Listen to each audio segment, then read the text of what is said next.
Political news, sports news, crime news કે તમારા રાજ્યના સમાચાર, હવે દરેક ખબર પર રહેશે અમારી નજર. ગુજરાતનો સર્વશ્રેષ્ઠ ન્યૂઝ ચેનલ.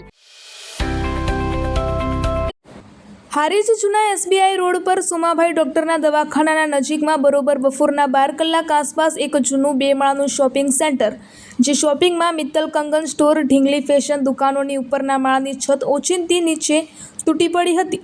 આ દુકાનમાં ખરીદી કરતા ગ્રાહકોનો આબાદ બચાવ થયો હતો અને માત્ર એક મહિલા મિત્તલ કંગન સ્ટોરમાં ખરીદી કરી રહ્યા હતા અને એમની રાહ જોઈ બાઇક પર સવાર થઈ રહેલા અજમલભાઈ કાળુભાઈ ભરવાડ 27 ડુવડની ઉપર છત પડતા ગંભીર ઇજાઓ પહોંચી હતી. તાત્કાલિક લોકો આજુબાજુથી દોડી આવ્યા હતા અને ઇજાગ્રસ્ત યુવાન ભરવાડ અજમલભાઈને ઉપાડીને તાત્કાલિક બાજુના ડૉક્ટર સોમાભાઈના દવાખાને તાત્કાલિક સારવાર આપી 108 એમ્બ્યુલન્સ મારફતે પાટણ જનતા હોસ્પિટલ ખાતે ખસેડવામાં આવ્યા હતા. અન્ય એક મહિલાને ઇજાઓ થઈ હતી.